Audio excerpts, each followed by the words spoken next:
go past 10 million. Calculator. It's a little one I got. Well, They gave the. You were also expected down at the Eye Institute earlier. I couldn't make it. I know, back to back.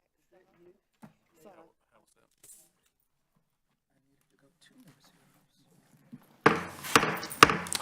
Good afternoon. I call to order this meeting of the City Council, meeting as a committee of the whole to discuss the 2026 budget. And ask City Clerk to call the roll, please. Councilmember Joyner. Present. Councilmember Clark. Here. Councilmember Andrew Bowen. Here.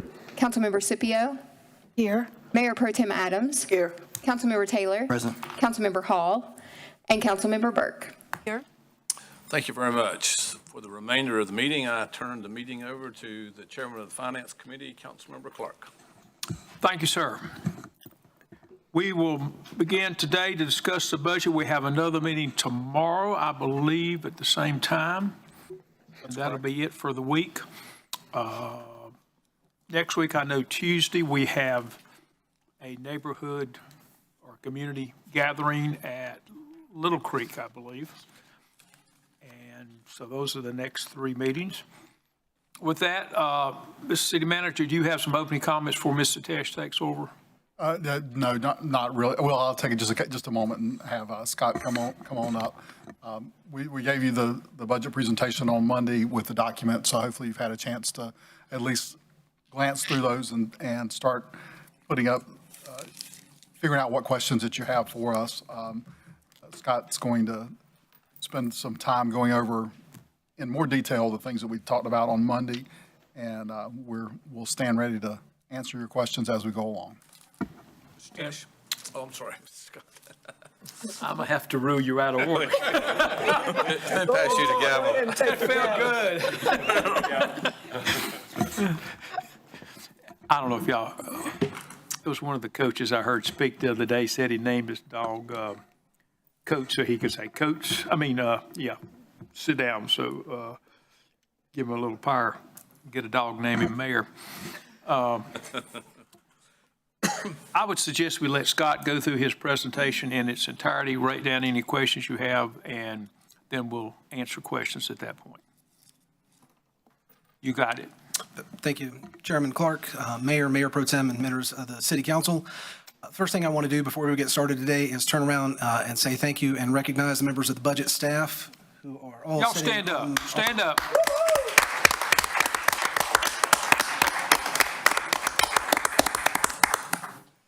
I think they were doing their best to stay off camera in the back corner back there. But I get to present the details that amount to months of their hard work, and so I wanted to say thank you publicly. The applause is absolutely appreciated and necessary for their output. As the city manager said, my intent today is to provide additional details to what he presented on Monday evening. I would encourage people who are watching this either now or in the future on the city's website or on YouTube to go back and watch the city manager's comments. I will do my best not to regurgitate exactly what he said, but we're going to hit the same themes just at a higher level of granularity. The intent today, from an agenda perspective of thinking about flying an airplane, is to start at the 30,000-foot level, talk about the context of this budget, budget priorities overall. We will spend a few slides talking about revaluation and the proposed tax rate, the effect of that on various types of properties, and then kind of bring that plane down out of the clouds, begin to talk about the budget overall, a little bit further down, talking specifically about the general fund, which is where we will spend a majority of our time. The general fund accounts for most of our general government activities, police, fire, sanitation, recreation, and the like. And then we will spend some time also talking about selected enterprise funds, specifically those that have major policy decisions associated with them in the FY26 budget. So we did at the retreat in January spend a considerable amount of time going through resident survey data. Wanted to remind you that of that data and say that we will be doing that resident survey again this fall. So we will have for next budget season a refresh of what our residents think and what their priorities are. But at a high level, the last time that we did this, we were scored higher in 30 of the 52 benchmark areas than the national average, and overall city residents provided that crime prevention, streets and sidewalks maintenance, and housing programs were amongst some of their top priorities. Again, just kind of flying at that high level with respect to the city as a place to live, as a place to work, and as a place to raise children. If you look to the right, you will see we are significantly above the U.S. and Atlantic region, and we have maintained or gained on each of those from when we started doing these resident surveys back in 2018. We spoke about this very briefly at the strategic planning session in January. And said that we would come back with a little more detail, and so we are doing that here in a couple of slides, but we did an employee survey for the first time in many years here in the city, and as you can see from the chart on the left, a vast majority of the employees want to finish their career here with the city, are proud to work for the city, and would recommend us as an employer, and you can see that more than 70% were satisfied or very satisfied. That's on a 5-point scale. We did have a couple of 3s as well for folks that were neutral. In asking what priorities that our employees had, what they thought that we could work on, that we could assist with over the course of the next few years. Employee recognition was the number 1 priority. Having the equipment, tools, resources, vehicles, and such to do their jobs was the number 2 priority. Information sharing, both internally within the department that they worked in and externally through the organization, was a 3rd priority, which was tied for 3rd with professional development opportunities. In terms of our comparison to national benchmarks, in 10 of those 12 areas, we ranked higher, and in some cases significantly higher than the national average. What is probably very interesting to note is 3 of those things that employees said were some of their top priorities to work on are things that we are actually ranked higher than the national average on. So if you look there to the middle of the chart, you'll see information sharing, tools and equipment, and then just the other side of job satisfaction, professional development. So 3 of those 4 areas we are above the national benchmark in, and then 2 down to the other end where we are slightly below the national average. So overall, I believe the city manager said in January, and I would reiterate that employees generally have a higher level of satisfaction. Coming out of that January retreat, last month we brought a draft of the city's strategic plan for consideration. That strategic plan will be adopted as part of the budget process with the budget package that you see on June the 16th. As a reminder, there are 4 focus areas in our new strategic plan, one being good government, part of which is becoming an employer of choice, making sure that we are delivering core services efficiently, effectively, and also maintaining and building on a strong financial basis. Economic prosperity deals both with economic prosperity from an individual perspective, but also from a local economy perspective, addressing housing and homelessness, looking at ways that we can help people move up the social mobility ladder, and then also looking at business retention as well as assistance to small businesses and entrepreneurs. In the community advocacy and engagement focus area, the manager spent quite a bit of time on Monday speaking about that. There are multiple opportunities for us to engage with our state and federal elected officials, as well as stakeholders throughout the community. A portion of that focus area is also dedicated to making sure that we communicate and build those ties with our community, with our residents, and fostering civic engagement.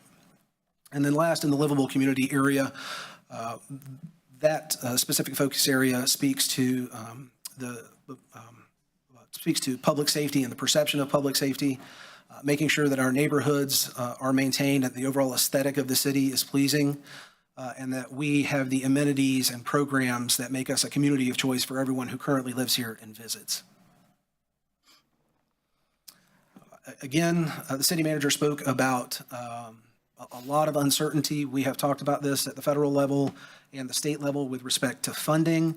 We also talked about this Monday evening with respect to the overall macroeconomy, the institution of tariffs or not, and how that may affect us. Those types of things would affect us both from a revenue generation perspective, but also potentially on the expense side too, if things become more expensive. So there is a lot of uncertainty in this budget.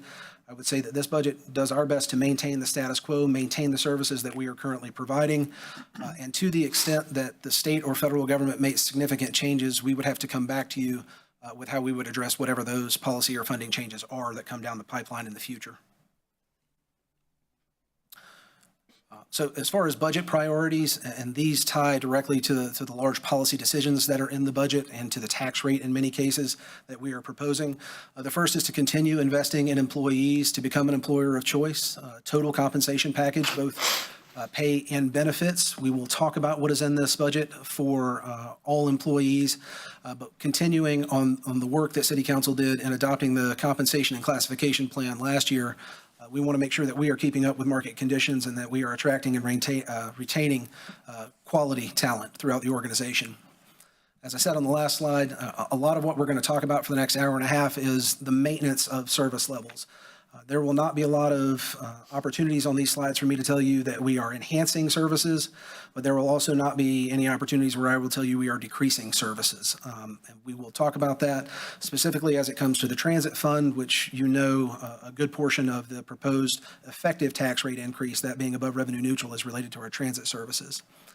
We'll take a couple of opportunities to talk about some financial changes that we are making, moving away from using debt for our vehicle and equipment purchases, as well as for capital maintenance. Again, part of the tax rate is tied to that maintenance component as well. And then we'll actually talk a little bit more tomorrow on the capital side, but there is still a large focus on the projects that you have currently appropriated that are underway, have been underway, need to be designed and constructed as well. A little more details on those, and again, I won't hit all of these, but there is an overall 6% combined merit and COLA in this budget for all city employees.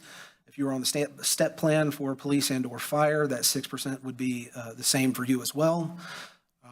We are going to talk a bit about benefits costs in this budget, and as you can see, the state is giving us some nice increases on the retirement side, as they have been doing for several years now, 75 and 92 basis points for non-law enforcement and law enforcement respectively, which are roughly a 6% increase. Again, as I said, that there are not service cuts in this budget. We are trying to maintain the level of service. We'll talk specifically about transit. A lot of the costs that you'll see in the general fund later are related to base budget requirements and inflation to continue providing that same level of service for our residents. And we do have, over the course of the last 2 or 3 years, we have had budgets that have provided significantly more money for equipment replacement. Those costs are up a little bit in this budget, but we are starting to return to a normalized replacement schedule, which is a good thing for us. In terms of reliance on debt for operations, the two things that you'll hear us talk about, again, are the elimination of the internal leasing program. What you will see in this budget is proposing using $50 million in cash to pay down $50 million in either currently outstanding debt or debt that we would have issued for vehicle and equipment replacement by using some cash in the debt service fund. And then also, again, eliminating the use of our 2/3 general obligation bond debt for what we would have called capital maintenance in the past, as a lot of that is an operating maintenance. But as you can see from the sub-bullet points, most of that had been used in the past for street resurfacings, for things in recreation, playgrounds, parking lot resurfacing, soccer field irrigation, and then also for a lot of our building system, minor renovations and replacements, heating, ventilation, and air conditioning, roof systems, plumbing and electrical, those types of things. We would be moving to using cash for those instead of issuing 20-year debt for them.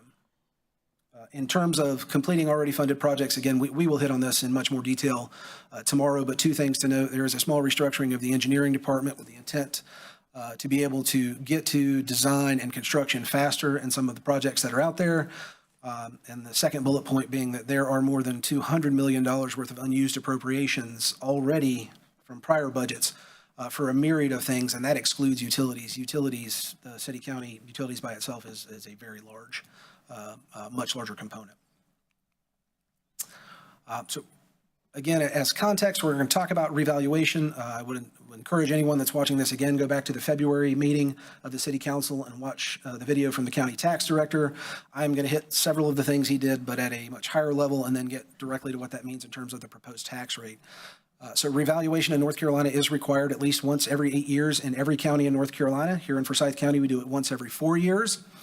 That revaluation is of real property, which is basically land and buildings. All of the other types of the property base are actually revalued every year: personal property, public service, and registered motor vehicles. What we saw this year was a 51% increase in real property values across the city. As we will show here, higher growth rates for residential real value than for commercial or industrial properties. The overall tax base is up just over 40% year to year, and we'll have another slide for this. But this is really unprecedented growth, as we've talked about in prior years. So you can see the jump on this, obviously, from FY25 to FY26 at 40.7%. You can see how much the base jumped there. The last reval year was fiscal year 22, and so you can see that 13% at the time was actually a pretty substantial growth rate compared to what we had seen in the past, and we are at 3 times what that growth rate was. We'll note, as you'll see it a little bit later, the average growth for those last 3 years since the last revaluation was 2.2%. But again, the vast majority of that growth is in real property, which grew more than 51%. For anyone who is a little bit of a data nerd, we put this on here just so that folks could see it and that we could explain it, and I'll go through this pretty quickly. The state does require that we perform a revenue neutral calculation and that we publish that in the city's budget. It is in the city manager's message. And so what that looks like from a mathematical perspective is on the screen in front of you. It takes the current property tax levy, which is just over $203 million, and that you put that in the numerator, and in the denominator you put what the tax base is for next year. You do that math and you get the rate that was our current rate at 72.5 would go to 51.54 to produce that exact same amount of revenue from property taxes. The state law then allows for that average growth factor, so that 2.2% you saw on the previous slide is actually 2.177, which gives you a revenue neutral tax rate of 52.66 cents, or almost a 20-cent drop in the tax rate for revenue neutral. What's the current rate? 72.5. So ultimately, that's the math behind it, and we publish the rate, but what does that really mean? And so what we have put up here are 3 different homes in the city and what those property tax bills, city property tax bills, would look like under the proposed rate. So if you look, the top of all 3 of those is exactly the same. Last year, a median residential home value in Winston-Salem was $142,500. Property tax rate was 72.5 cents, and that netted you a property tax bill from the city of $1,033. The box on the left is what would happen to a residential homeowner, or realistically, anyone at the same percentage, who saw a 20% value increase. So 20% from 142.5 is 171,000. The proposed rate is 57.5 cents, which would generate them a tax bill that's actually less than what they're paying now. At 50%, doing the same math, you can see that the tax bill would go from 1,033 to 1,229. And then at the 80% level, even higher. If you will remember back to the map that Mr. Pate showed on Monday that came from John Burgess, we do have areas of the city where growth is going to exceed that 80% value, and in some cases exceed 100 or 150%. Those folks will see, from a percentage increase, a substantially higher tax bill. All of that is related to the revaluation and the value of their property. Very little of it will be related to the tax rate that you set. Want to talk about this just at a very high level, so I've got 1 or 2 slides. When we talked about residential values increasing at a higher rate than commercial and industrial, the pie chart on the left is the tax base breakdown by type for the current fiscal year or tax year 2024, and you can see residential properties made up 50% of the total value, and in FY26 or tax year 2025, residential properties will make up 57%. What this is a slight shift in the burden from commercial and industrial property to residential property. What that ultimately means, and we'll break this out again on additional slides. So on the left, there are 2 different colored bars. There's a dark blue and a light blue. That dark blue bar is what the median household would see both reval with the new proposed tax rate, which is a 27% tax rate increase. The little blue bar next to it, the 17%, if you were to go revenue neutral, they would still see a 17% increase. So the revenue neutral rate is under 10%, the proposed tax rate is under 10% above revenue neutral, and that's what I'm trying to show you here. A commercial property under the current proposed tax rate, again, this is the average commercial property, would see a 7% city property tax bill increase. At revenue neutral, they would actually have a lower tax bill, and for industrial, more in line with that. The proposed rate for an average industrial growth would actually see a property tax bill increase a little less than 1%, rounded to 1%, and under a revenue neutral would have seen a property tax bill go down 8%. So between the last slide and this one, trying to communicate that there is a large portion of what someone will see as a difference in their tax bill that is simply a result of the revaluation itself. In terms of historical property tax rates, so again, we are at 72.5 right now. The proposed budget is a 15-cent reduction from that, but again, 4.8 cents above revenue neutral, and we'll talk about this in greater detail later. About 1.3 cents of that 4.8 is for general fund operations. This is the general cost of doing business, personnel, non-personnel expenses, and the like. About 1.3 cents of that is for moving away from using 2/3 bonds for capital maintenance, and 2.2 cents for the transit system. We spoke this time last year about the significant need for money in the transit system. It has needed it for multiple years, and we are, as we will see later, effectively running out of cash in that fund, but we'll have a conversation about that 2.2 cents. That is not just the budget-to-budget increase, but that is what is needed for total transit operations and capital funding going forward. So moving into the budget summary itself, total budget for the city, $728 million for the fiscal year 26 as proposed. As you know, every year there are many ups and downs, and so looking at this from an operating, debt service, and capital perspective in terms of percentage increases, operating is up about 9%. There are some accounting changes in here that are causing that. We'll talk about some of those. Debt service at 50%. I don't want anyone at home to freak out and think, oh, our principal and interest payments went up 50%. This is where we're paying off a lot of that existing debt rather than making principal and interest payments for leasing over time. We're going to have one balloon payment debt payoff to get rid of that. And then capital decreasing. Again, part of that is an accounting change for how we used to do our vehicle acquisition, but we'll talk through that as well. So from that prior slide, the budget is up $69 million year to year. How does that really work out for us? This is how it works out. The net change in the equipment leasing fund is $26 million. So that's that $50 million minus the 24 that it was paying last year. That is to pay off all of that existing debt and to no longer finance vehicles at all, wiping that off the balance sheet. Compensation across the entire organization, this includes pay and benefits, is up about $13 million. Water and sewer system is up about $11 million for their operating side. They are issuing new revenue bonds in FY26, so a good component of that is principal and interest payment on revenue bonds. The convention center accounting change, without getting too far into the details of this, we basically used to budget the loss for the convention center, which is just a few $100,000.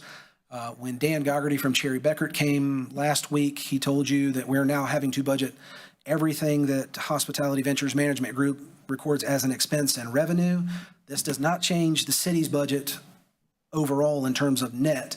We are simply recording their revenues and expenses. That means that there's a $7.2 million increase in expenses for the convention center. Again, that does not affect the operations of the convention center, nor does it affect what the overall net loss at the convention center would be. It's just an accounting change that the auditors came up with. Debt service payments for principal and interest. Ms. Latham had a list of limited obligation bonds that she brought to you last week. So there are some increases in debt service payments for LOBs and GEO bonds and things of that nature in this budget. We do have $4.3 million for replacement of the Human Resources Information System. As Mr. Koreska explained last week, I believe that system is more than 20 years old and is in drastic need of replacement.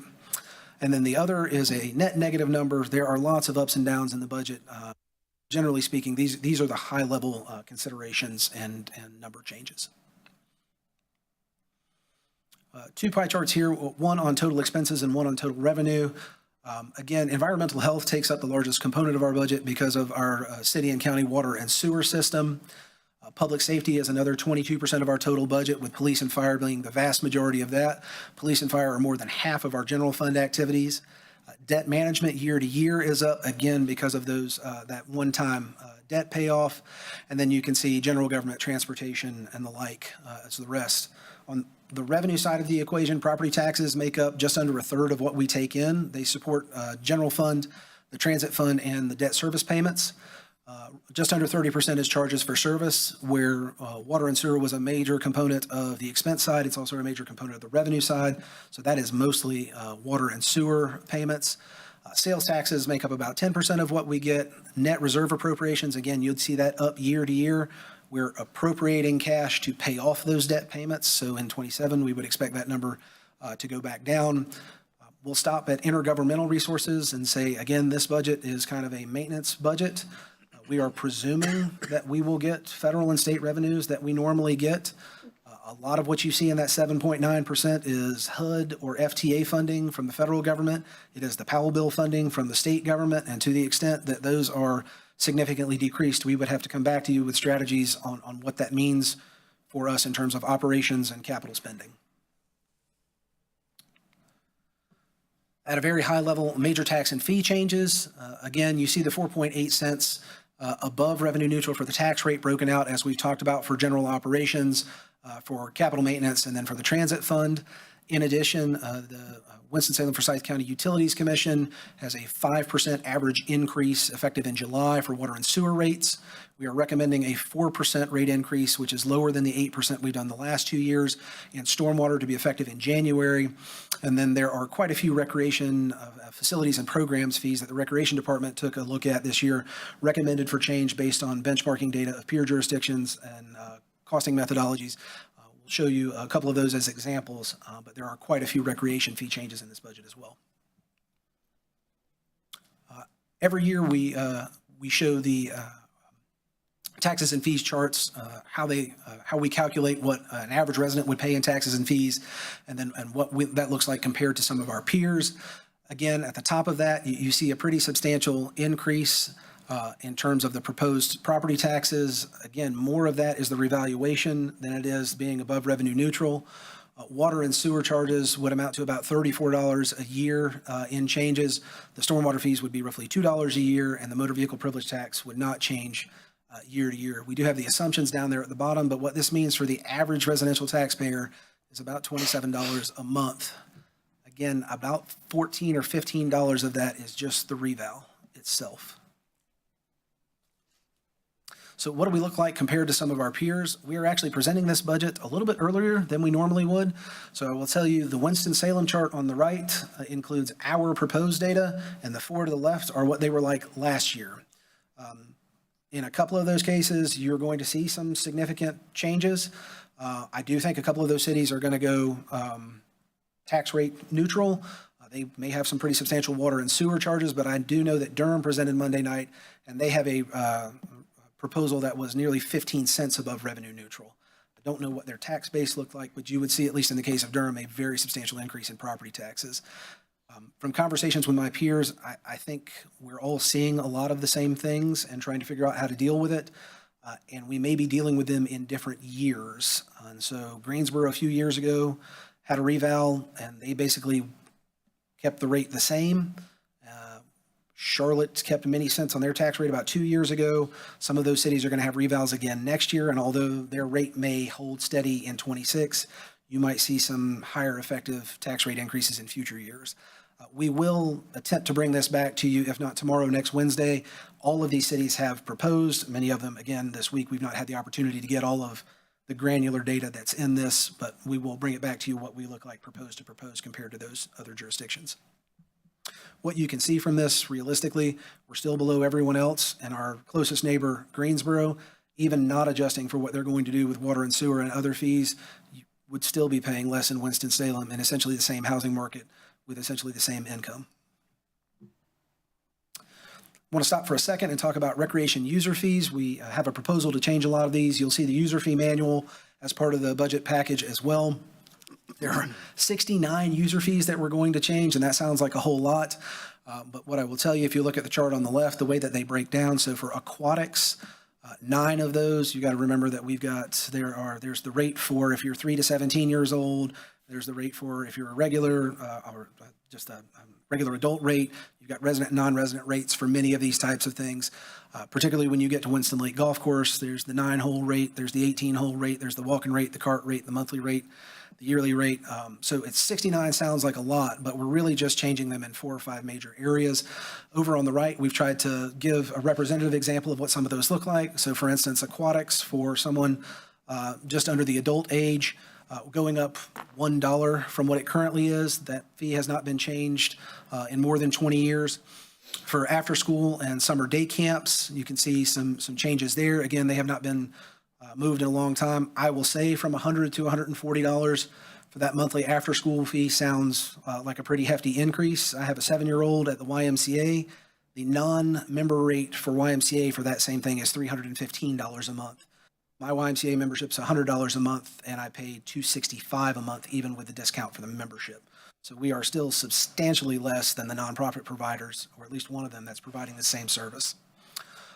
Again, rental activities, just tried to grab one here. There are ballroom fees, kitchen rental fees, those types of things. Again, they haven't been adjusted many times in 10 to 20 years. We're trying to get a little bit more on par with what some of our other jurisdictions are charging. And for all of those Winston Lake Golf Course rates, what it really amounts to is about $2 a round. So that's for the regular weekday 18-hole rate would go from 28 to $30.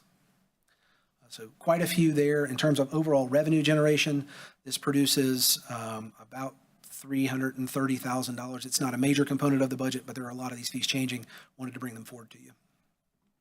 2 other ones really quickly: return check fee moving from $25 to $35 that we're allowed to charge per state statute, and then some special event permit fees.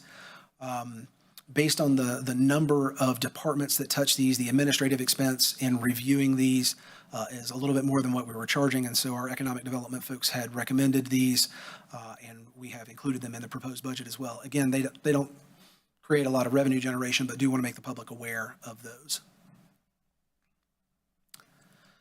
Last thing here on kind of overall context at a total budget summary level, we talked about that 6% increase, combined merit and COLA.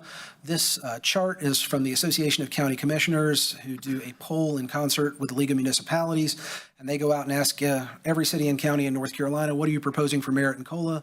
And as you can see in the Piedmont region, the combined merit and COLA of what cities and counties were thinking a month and a half ago was 5.8%. So the 6% that we are proposing is to keep us in line with what the market conditions are in our general area. I would also note that they got almost 40% of the cities and counties in the Piedmont to respond to that. That is a very high response rate. So I have a high level of confidence that that 5.8% is pretty close to what you would see on average in that area. So that is kind of the total budget summary. As I said, we'll spend a significant amount of time in our general fund here where general operations happen. From year to year, you can see us increasing about 5.7% overall. The vast majority of that is in our recurring expenses. You can see there's $1.5 million in one-time expenses. We do have a few studies that we're doing. We'll talk about those as well, but we are proposing to use fund balance or one-time resources to cover those one-time expenses.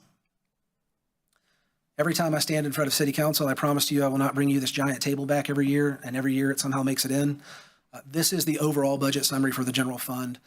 And for the purposes of talking about the very high level of revenues and expenses, I think it does justice to talk about this summary. You can see property taxes increasing 8.2%. Again, that's because of our proposed tax rate along with the reval. We will talk very specifically about sales taxes. You see about 4.4% growth. That's in revenue. We'll kind of tease out the difference between what we're expecting as a 1% growth in kind of retail sales and distributions to the county versus why our revenue is up more than that 1%. Licenses and permits we'll talk about. I'll show you construction permits in our inspections division, but relatively flat there. Intergovernmental revenues, specifically I'll show you the electricity sales tax, which has been going up very well for us. Charges for service includes several things. We have the recreation revenues that we just talked about. Recycling commodities, which have been going down for quite a while, have actually taken a turn and coming back up. This also includes things like the charges to Forsyth County for all of the city-county operations that we run, where the county pays us for a portion of those, so the growth in those as well. We'll talk very specifically about everything on the expenditure side here as well, but personnel up about 6% year to year. Supplies and services up 24%, but please look at that next line. minus 66% on capital outlay. I have a slide we're going to talk about. This is that accounting change, switching to cash for purchasing vehicles and equipment. And again, support to other funds, you'll see there, we are proposing to implement 1.3 cents above revenue neutral. That actually shows up as a transfer to our capital projects fund to fund a lot of those maintenance activities with cash instead of with bonded debt. And again, about $1.5 million in one-time expenditures. So how does that all break down? From a revenue side, property taxes in the general fund are 2.6 cents above revenue neutral, which brings in about $13 million budget to budget. Again, $5 million of that is going to be transferred out for capital. We'll talk about utility sales tax, but it is the largest component of that is the electricity sales tax, which is about $3 million year to year. Local option sales tax, we'll talk about sales taxes as well, but about $2.7 million. And wanted to round out with some of those larger ones. Indirect cost allocation is not one we normally tell you about, but we do have budget growth near $500,000 in that. That is what the general fund charges all of the other enterprise funds for all of the financial management, purchasing services, and the like. We do have the recreation user fees, as I wanted to show. Again, there are a lot of those fees changing, but it's not a substantial component of the budget. And as we had talked about last month, the opioid settlement fund that partially funds the BEAR team is down about $400,000 year to year.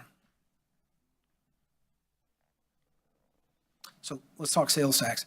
The chart out to the right is all funds, which part of our sales tax also goes to our debt service fund, but about 84% of those total revenues in that chart to the right go to the general fund.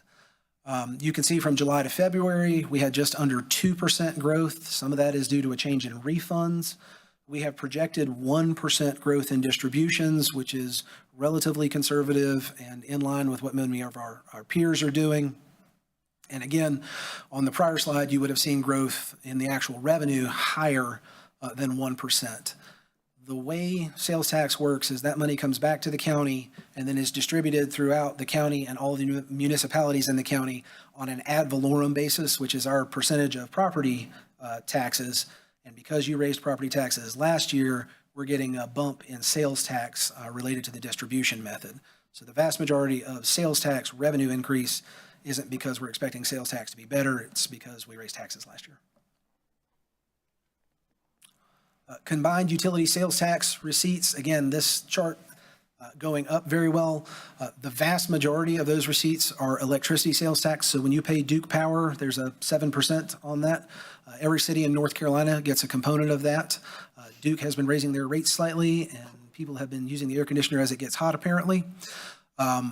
Again, there's a 21% increase in the electricity sales tax. It has gone up a couple of years in a row. Our budget is chasing that. We're not increasing, we're not expecting to see 21% change in distributions. It's that we were slightly under budget and we're trying to catch up.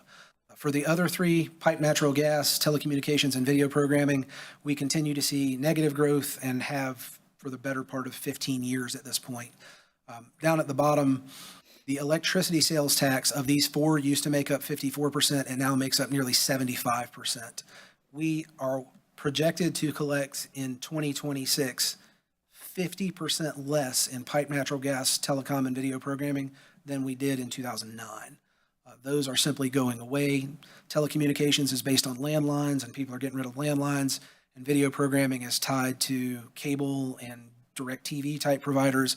And as people have cut the cord, and Netflix and Amazon Prime and Apple TV, that continues to go down as well. So we will continue to see those negative trends in future budgets as well. Told you construction permits are about flat from where they were last year. They've started to trend up here a little bit last month, nothing substantial, but what we have budget to budget is just a slight increase there. From the chart, you can see the kind of as COVID hit, there was a dip, and then there was the middle of COVID, everyone was rebuilding part of their home as they were at home, so we saw a slight increase, but what you see there really, the line of best fit, we're kind of from where we were in 2019, just staying on a slight trajectory upwards. So some of those other general fund revenues, again, indirect cost allocation that we talked about going up nearly $500,000 actually accounts for over $6 million worth of revenue, going up at a rate of just about 6.5%. What we charge to Forsyth County is nearly $4 million, going up at 5%.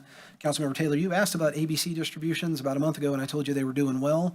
They have averaged 10% growth over the last 4 or 5 years, but in the last distribution that we had, they have tapered off slightly to the point that we are not projecting additional growth for the end of this year and next year. So we will come back to the council with that one, but you specifically asked that question. I wanted to address it as I gave you a little more sunny picture than we probably have had here in the last 3 months. And then last, again, just trying to hit everything kind of above that $1 million category, beer and wine distributions, which tend to move around a lot, but not a lot of growth there either. It's 5%, but not a large component of the budget.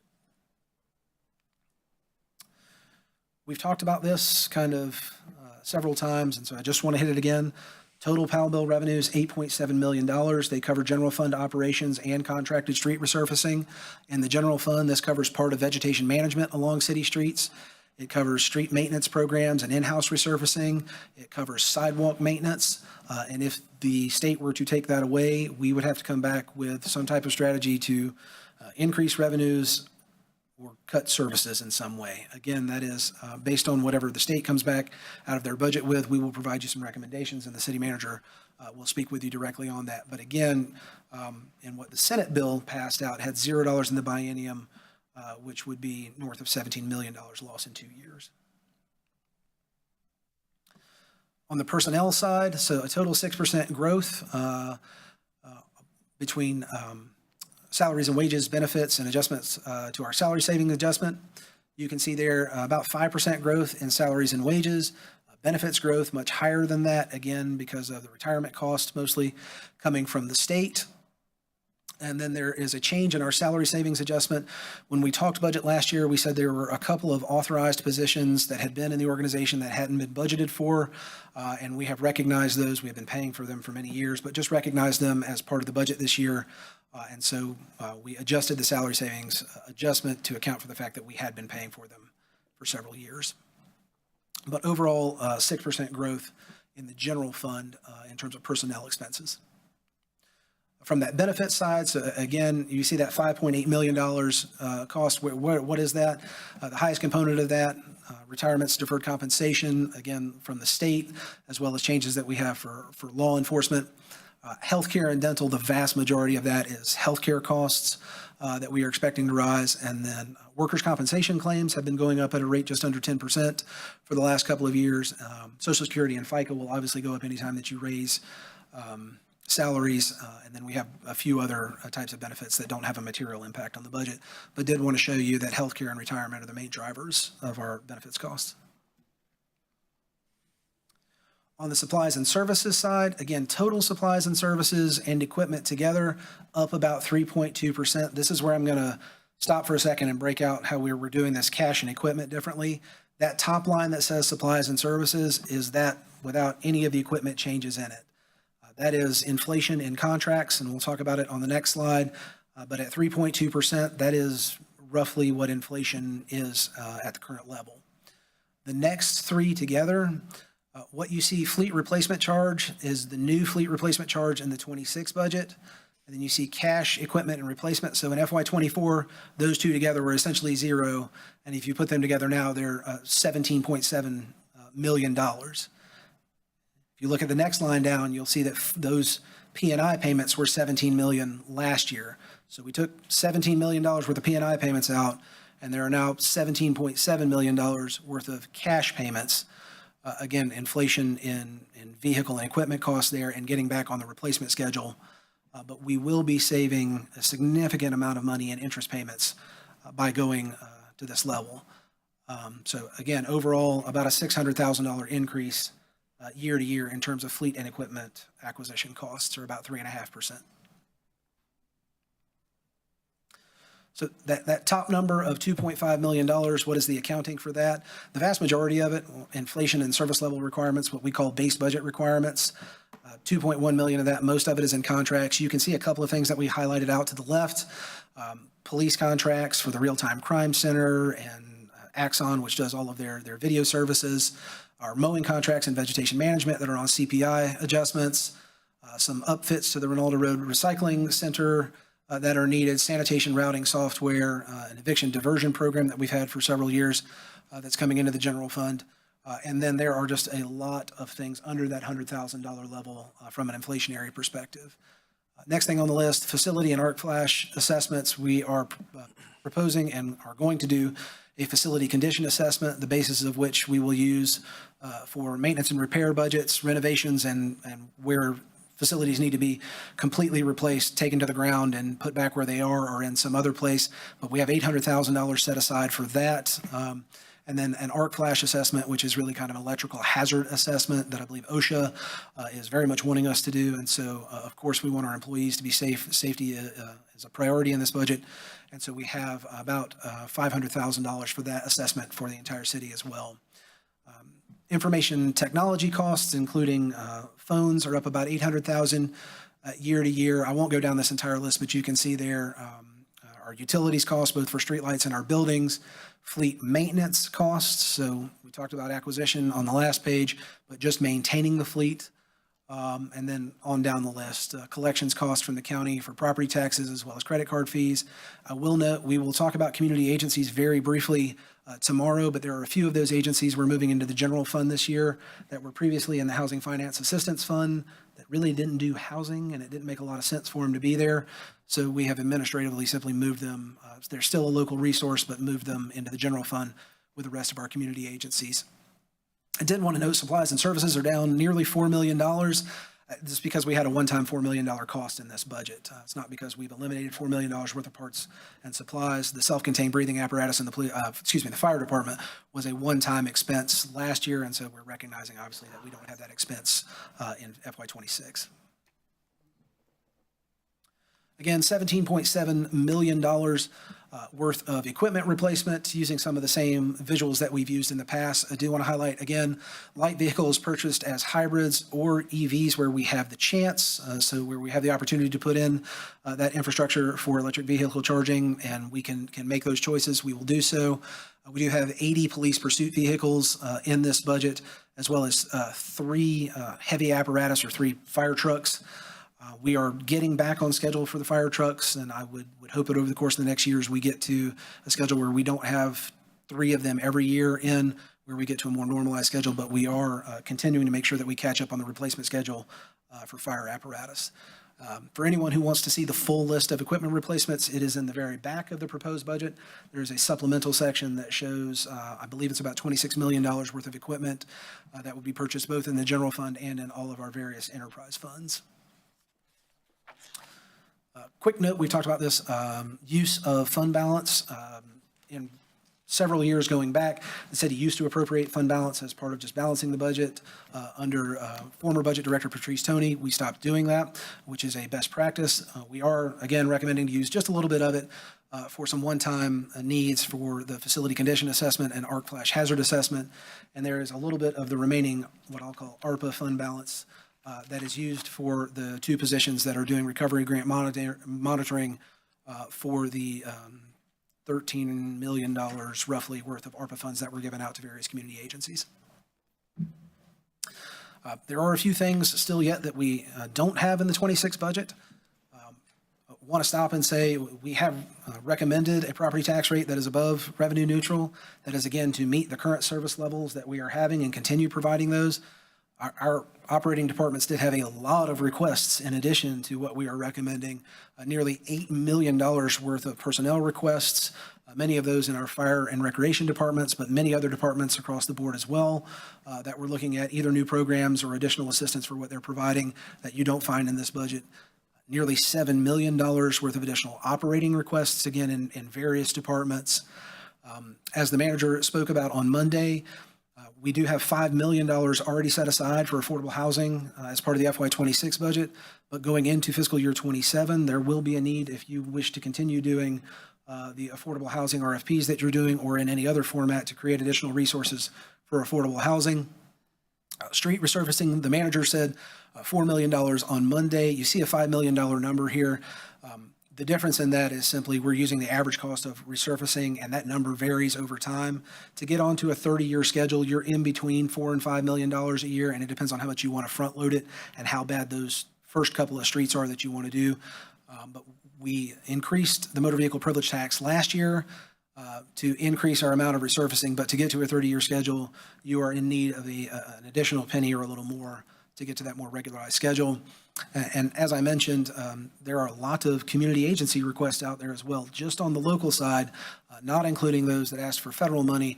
You'll see roughly $3 million worth of additional requests that people put in fiscal year 26. The FY26 budget for community agencies, and again, we'll talk about it at the end of the presentation tomorrow, keeps the exact same amount. As we have said, services for our departments, we intend to maintain the same service level. We have maintained the same funding level for community agencies in FY26 as well. But we'll talk about that in greater detail. So again, there's nearly $28 million worth of requests out there that are not a part of the budget. Would not want anyone watching this presentation to think that we've simply accepted what everyone requested. There's a lot of analysis. Much of the applause for those folks on the back row comes to all of the questions, looking at what is want, what is a need, what maintains service delivery levels, and what meets the priorities as set forth by you and the city manager in this proposed budget. So that is the general fund presentation. Again, we will move along from that to selected enterprise funds. First one to talk about, obviously, is our transit fund. Again, 2.2 cents above revenue neutral. Generally speaking, we just show the cash flow projection. So what I have up here is the budget to budget change, both for operating as well as capital. And so if you scroll kind of down to the bottom right corner, you can see $2.9 million. Half of that is capital, and 80% of that $1.49 million increase is covered by the federal government, right? So the operations are up $1.4 million year to year, and the vast majority of that is simply the cost difference in the contractor and the CPI value associated with those. We did also renegotiate rates this year with RATP Dev because we were not meeting the service hour requirements in the contract.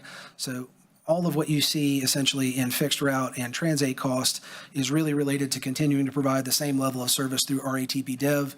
There are a few things recognized in there. There are some technology increases that were bid out mid-year that you've already approved, and we're recognizing the costs in, and a few other things of that nature. But this is to provide the same level of service. The reason I harp on that, 2.2 cents generates a little more than $8 million for the transit fund, and the operation is only going up 1.4. Again, the vast majority of that increase in the transit fund is not because of the budget-to-budget increase. It is because we have been using federal money and we have been using cash reserves for many years to support that fund. And as you will see here in about 2 slides, we are projected to be completely out of money by the end of this fiscal year in the transit fund. So this is what the cash flow projection looked like last year when I was standing at the podium, where we saw falling off of a cliff to the tune of about $6 million a year. This is what it looks like with 2.2 cents going forward. Again, this covers both the operating increases that we have projected, as well as the capital grant matches for future years and the capital grant matches for any of the grants that are outstanding for prior years.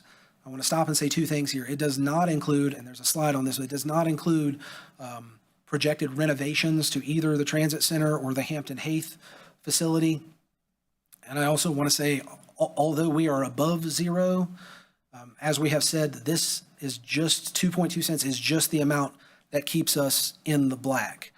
If you look out several years, we're at $2.43 million potentially in projected fund balance. That is not even 1 month's operating cash. So what we have projected and what we have told you is just to keep the transit fund solvent. To the extent that there is more spending in 1 year or another, we have some mechanisms for that, but we have not significantly increased transit fund balances in that 2.2 cents. It is to get us through the expected operating and capital expenses each year.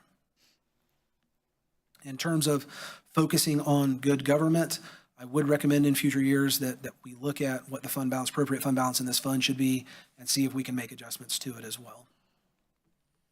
Again, these are the notes that I kind of described. There are no increases in fares projected in this, and very substantial in terms of revenue generated from fares. There's not a lot of projected ridership increase in the pro forma. The major dip that you've seen, again, is the exhaustion of CARES and ARPA funds from the federal government.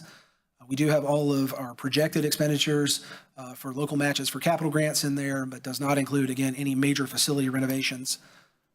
And again, 2.2 cents above revenue neutral. to keep the fund solvent. Mayor Pro Tem, you had asked for some information at one point on how we compare to other folks. This is National Transit Database data from 2023, which I'm going to tell you is old at this point, doesn't include RATP Dev at this point, but I did want to show this is kind of the most recent thing we have. Also talk about some financial data that we looked at from Greensboro. There are three metrics that you see here. The one on the left is operating expenses per vehicle revenue mile. So think of that as cost per mile to drive the transit, and this is just for fixed route. You can see there, we're in purple. We, at that time, were actually running a bus from point A to point B faster than the other folks in the comparison group. The other two introduce how many people are using the system, so operating expenses per passenger mile traveled and per unlinked trip or per passenger. You can see in those cases, we are higher than the others. Again, we can run a transit bus from A to B, or we're at this point in time faster or more efficiently, cheaper than someone else, but they had a few more people on the bus than we did. And so when you look at the metrics in terms of cost per person, we are higher. High Point is small enough that they don't actually have to report the middle one. That's why they're not in there. I will say in looking at Greensboro's annual comprehensive financial report, because they have more people riding the bus, they have higher revenue generation from fares, and because they have more people riding the bus, they also receive a little bit more federal money than we do. So we will, particularly compared to Greensboro, who's a local peer, have more local money in our system in terms of dedicated property tax rate than they will if you were looking at their budget. So that's the transit system kind of in a nutshell. I'm going to move on to talking about parking. You have made some significant decisions here with parking program implementation changes. And so the parking program as a whole for us is actually represented both in the general fund and in the parking fund. And so what we've decided to do for this slide and what you would see in the budget book is push those two together. So in the chart, you see the top line, general fund on-street parking, the net budget in the current year, $270,000.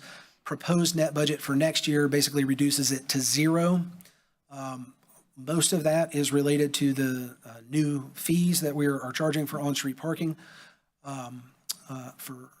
via the mobile app. From an off-street parking perspective, again, a net budget of $709,000 in the current year, dropping to just over $500,000. With that new mobile parking app, we don't have the need for several of the attendant positions that are taking the cash and credit cards. And so you have a reduction of 4 full-time attendant positions and a couple of part-timers. Parking fines were also increased as part of the overall parking strategy. So you get to the bottom line, and what used to be about $830,000 net cost has been reduced to $200,000, a net reduction of $600,000 year to year. So the parking program overall has had a very substantial net reduction. When we showed this before, you would have seen the general fund subsidy of about $700,000 a year. The general fund subsidy goes down, but the entire parking fund program has a net decrease of nearly 75%. Touching on the Winston-Salem Fairgrounds, just wanted to show, again, that there are a few changes in some of our enterprise funds. The fairgrounds is another one of those. If you were to flip to the budget page, you would see a pretty substantial increase. This is another one of those mostly accounting changes that the auditors picked up on. Same way with the convention center that we're having to recognize revenues and expenses. We had a cash tie-out account that they decided you can't tie out the cash, you need to show the revenue and expenses. So $750,000 worth of growth at the fairgrounds is not real growth in their budget. It's that we're going to recognize an expense and a revenue separately. I wanted to pull this up in case you were looking at that page and tell you there are some increases in the budget, but the vast majority of that is actually related to an accounting change, as you see over there on the left. And we continue to have $35,000 in that growth related to property insurance. We are seeing property insurance rise at a rate of 25 to 50% year to year, depending on what year. We do also, as we have in several of our other enterprise funds, have a one-time payoff of their leasing debt as well. So again, part of the budget-to-budget change that you see there is paying off those existing assets and transitioning to cash payment for equipment. In the past, we would have shown the fund balance in the fairgrounds fund. There is no fund balance. It is completely out of cash. We are now representing that as the general fund subsidy going forward, which is the amount that the general fund is having to transfer for both Winston-Salem Fairgrounds and Bowman Gray Stadium. You can see currently estimated to year end at roughly $1 million, not growing substantially, but then having a little bit of growth in those out years. But again, an enterprise operation that the taxpayers are paying a little more for than they used to. Stormwater operations have this on there. Again, we have a 4% recommended rate increase for fiscal year 26, effective in January. You do see, again, some of those leasing expense payoffs. The large increase in transfers to other funds is related to leaf collection. And again, some of that is tied to vehicle replacement related to leaf collection. The more important component of that is probably to look at the stormwater management fund balance, what that pro forma looks like year to year. Again, we have a lot of capital projects in the stormwater fund. There's probably $30 million worth of budgeted capital projects. So what this reflects is a lot of capital expenditures in out years. I will say, as Councilmember Clark, as you had noted when we spoke, that this does not look quite have the downward projection that we had last year. Based on actual expenses on capital, we've pushed out some of that spending based on when we think it's going to be spent.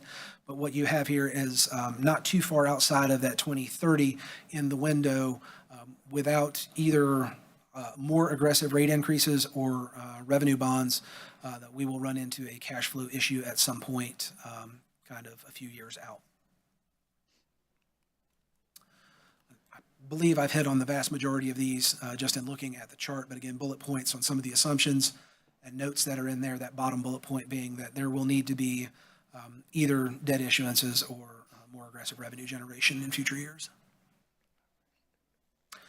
So that is what I have for the majority of our enterprise funds, kind of the end of the presentation. As Councilmember Clark said, there are quite a few opportunities to be engaged in the budget process. We did have at Carl Russell Rec Center a discussion yesterday evening. We have another one of these budget workshops tomorrow for capital, as well as we'll touch on community agencies. We have another budget drop-in session at Little Creek following the holiday next week. You have a budget workshop for follow-up for Wednesday of next week. We do have the public hearing, which will be at the regular meeting of the City Council Monday night, June the 2nd. And then on Monday, June 16th is when we are scheduled for budget adoption.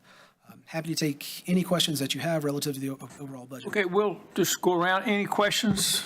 I'm going to send them mine. Okay, he's going to send his in. Go ahead if you have questions. I have a question about the debt payback that we're looking at. So how did we, what is our current debt balance? So we will show you tomorrow a slide that has total city debt. The component that we're talking about paying off that we spend a majority of the time talking about is our leasing debt. And we'll talk specifically about that. But I have a chart tomorrow in Capital that shows total outstanding city debt, which is general obligation debt, limited obligation debt, revenue bonds in water and sewer and stormwater, limited obligation bonds in our other funds as well. So we're going to hit all that tomorrow? We will hit that tomorrow. If you have specific questions, please send them to me and I'm happy to address them. I'm good. Three questions. Okay. The pools, the swimming pools. How many kids per year are going to this pool? If you flip in your budget book to the recreation section, and I will get the Hey, what's page. that noise? I have no idea what that is. What's that? The generator downstairs, Oh, does it always come on at 5 o'clock? just for budget meetings. Just for, Because they knew I'd be standing here. what, you're going to have to really talk loud. got What you. page is that, or do we look at it in the budget book? Page 121 in the budget book 121. shows total swimming attendance for the last 3 years by pool. This does not show pools that are just water splash things? No. Okay. Does not include the spray grounds. So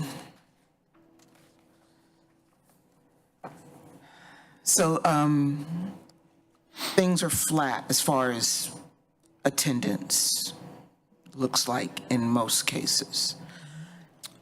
I would question raising that dollar for kids. You know, if you got 3 kids and you're trying to get them out of the house for a couple hours and have something to do in the summertime, It's not going to impact our budget that much, but it will impact a family of trying to get the kids out to the pools for a couple of days a week. So if we want to decrease attendance, we can raise the cost, I think. Secondly, sales tax. Sales tax was down from the projected by about 3 million. But it is for the current year, but it is projected to be 3 million higher next year. So sales tax receipts for the current year are going to be, This current year is, I think, 57. are you looking at a specific page in the book? I will go.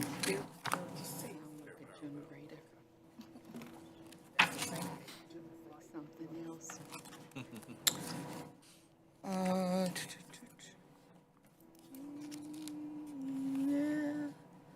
No. Give me 1 second, I'll get back to it.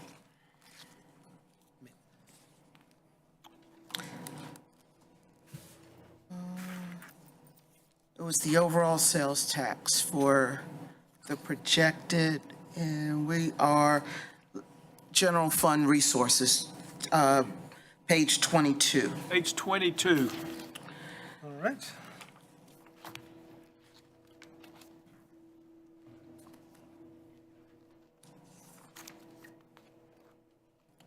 Looking at the sales tax growth budget to budget of 4.3%. So the actual is lower than what was budgeted, correct? That is the actual from fiscal year '24. So the budget for '25 was greater than the actuals for '24, and the budget for '26 is greater than the And actuals. so you're expecting it to be about 3 million more, correct? For the, Yes, roughly. Gotcha. if ABC is down or flat, that's a big piece of your sales tax because that's your restaurants, right? If people are still going online, so I'm wondering where you think you're going to get this increase. So again, the budget-to-budget increase in sales tax. So one, the ABC distributions are distributions of the profit from the ABC stores themselves. And so that comes directly from the ABC board to us. We are projecting 1% growth in basically retail sales year to year. General growth is usually 4%.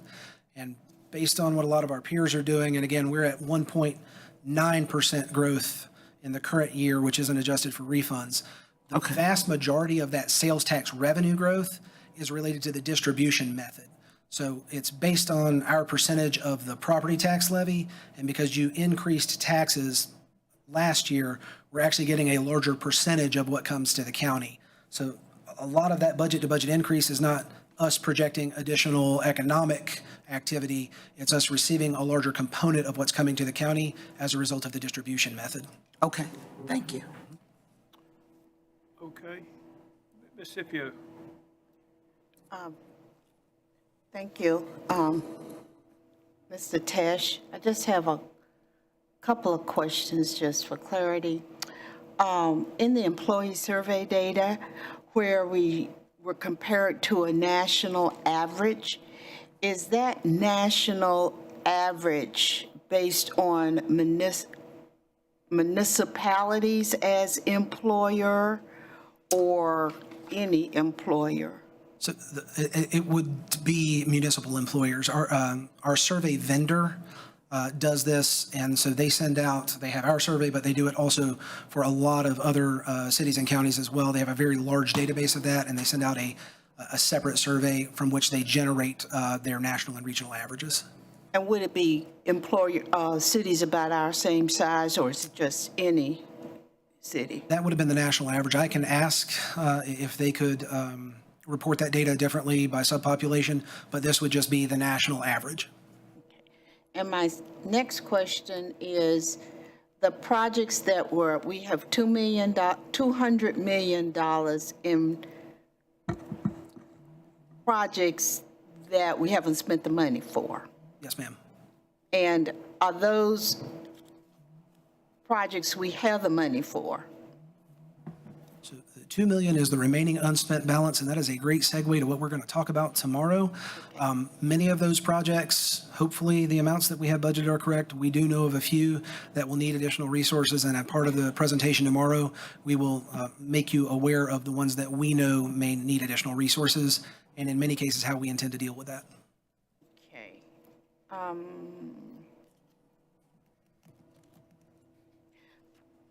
We also talked about benefits claims in the employee data.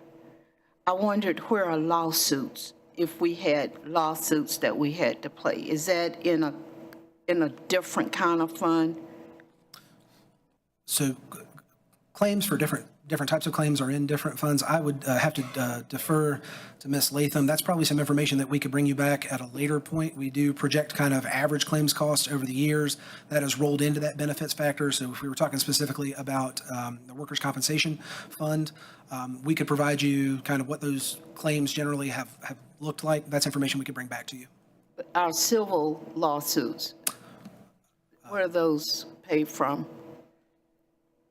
Ms. Latham, can you It's a hear risk us? management fund, but I think the city attorney could tell you what we're doing in terms of civil lawsuits.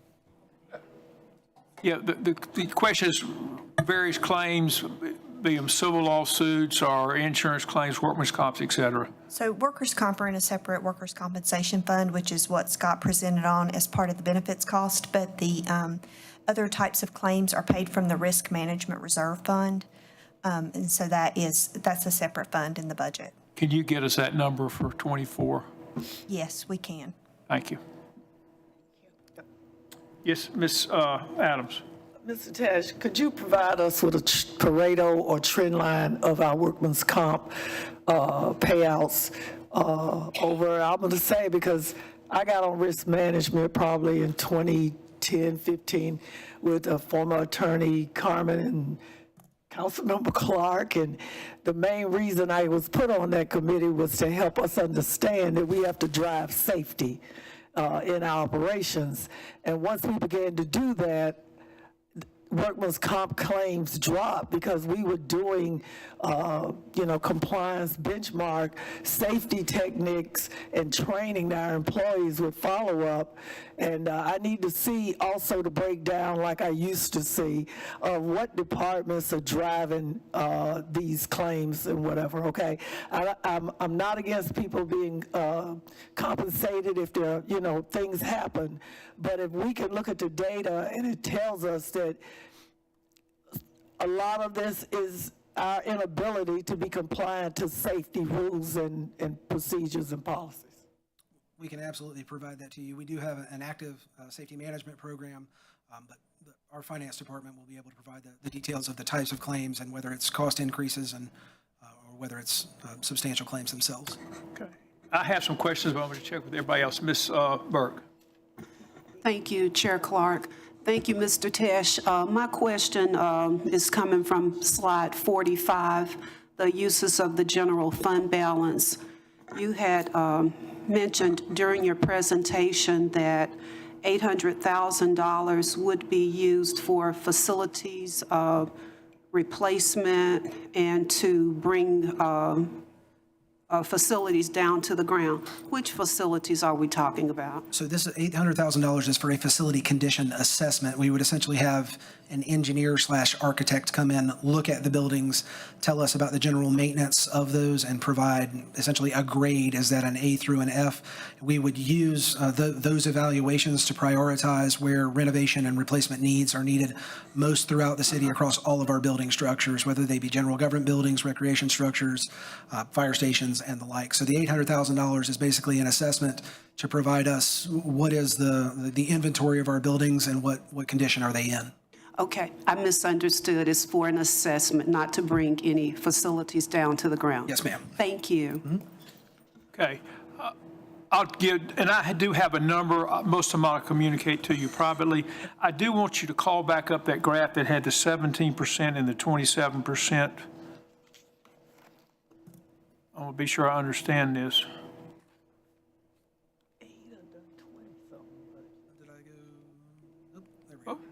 Okay.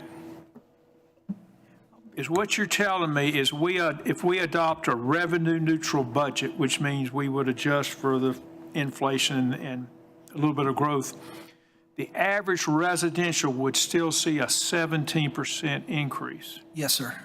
And if we adopt what you're proposing, it's roughly an 8-9% increase. We would go from 17 to 27. Yes, sir. Folks, I want to be sure y'all understand what we're saying here. The current budget, our average citizen is going to see a 27% increase in their property taxes. We're going to have to go into the witness protection program. And if we do a great job, we're still going to go up 17% because the industrial commercial property basically stayed what it was, and we went up 50%. I'm not accusing or whatever. I don't want to be sure I understand. That is unbelievable. I wouldn't have guessed that. And I guess it's because I never really think much about commercial properties. I can see it because so many buildings are empty or people working from home, whatever. Anyway, I just want us to be sure we understand that. That's Mr. Mayor, we have to blame it on you, but go ahead. Thank you. Mr. Chairman, that's a great point there. And so I think we need to be challenging ourselves and the staff to find ways to eat into that 27% increase during the next few days. Thank you, Mayor. Okay, now these are just a few, and I'll get you the rest of them later. I would like to know, Misery Loves Company, what the Forsyth County's current rate is, what their rate neutral is, and what their proposed rate is. Same three numbers. There's something that us old folks know about. Somewhere in this budget, we budget salary savings. I'd like to know what's in there and how that compares historically. So that's on the personnel page. It is, we have increased it for the current year, and this is general fund only. Can bring you back historically where we have been historically. I'm going to have to flip through quite a few. Well, I'm good, nauseated watching this thing. Sorry. So Okay. in the prior year, $4.4 million. That hadn't substantially changed for a couple of years. Again, we've moved it to $5.3 million. A good portion of that move is related to, again, some of those positions that were authorized that we had not budgeted for previously. I would say because we have been doing better in terms of driving the vacancy rate down, we do need to be careful in terms of raising that salary savings. I'm not suggesting. Let me let everybody, particularly new folks, know what that is. We budget for every position, but if person A leaves and we hire their replacement 3 months later, you got 3 months that no one's sitting in that chair, and so you save that salary. And it can be significant. You see, we got $5 million budgeted because there's always a lag between those two, and sometimes the person you hire may make less money than the one that retired. Just don't know. But anyway, it's a real number. Just want to be sure I get a feel for it. All right, let me keep going here. I would like to see ridership by route. Y'all always try to hide that from me, but I always ask for it. On page 48 of your presentation, it showed our total transit is about $32 million a year. There it is. Look down. Well, it's 38 million. Forget the capital for a minute. Let's just do the 31.69. I'd like to know what percent of that is federal money. Absolutely. You can give me that. That is one of the things we're worried about. Now, below that is the capital. I'm also worried about that one. That's where, as y'all know, we just got permission to buy 4 new buses, I think it was, 4 or 5? 5. 5. Okay. Fairgrounds. I would like, and I couldn't tell this from the numbers. We changed the name. That's for some of y'all got here. There was all consternation. Nobody would come. At the same time, COVID came along, and that kind of messed things up, too. My question is, do we think the name change affected the attendance? But I'm not sure how to measure that because for 2 or 3 years, nobody went to the fair after the name changed because we didn't have a fair one year, I don't think. Anyway, that's just a question. Lastly, this is just food for thought. When you can't sleep tonight, I want you to think about it. We have all these special funds, and the best example I can give is the Utilities Department, which we see some summary numbers in here, but basically we expect the Utilities Department that the water fees pay for the water and sewer. It's, we sell water, we clean it up for you, and you pay a fee for that. And traditionally, well, not traditionally, it has always paid for itself, and that includes not only the cost of the chemicals, but the cost to put the pipe in the ground and fix it, et cetera. We have some other funds that we kind of think that's what we're doing. Example might be the parking decks or the parking, you don't call it off-street, that we would expect the revenue from parking to pay for the parking decks. Same thing with what are some of the other funds, the bus system, that people pay to ride the bus, we have a separate fund, thinking that the ridership costs pay to run it. We have a cemetery one. We don't talk about that much because it doesn't generate a lot of revenue or expense. But what I've learned on these, those are all fantasy stories. The fees you pay to ride the bus are only about 8% of the cost of running that fund. So my question is, why do we have all these separate funds when they don't really function as freestanding enterprise funds? You got one graph, and I wish I could bring it up. It might have been with the transit in the big book, where it showed the fund balance was about the same every year. And underneath it was an asterisk because we put enough money from the general fund in it, so it's always the same. So that's like my wife telling me the checkbook's always balanced because she's pulling some out of the savings account. And looking dear, anyway, that's my problem.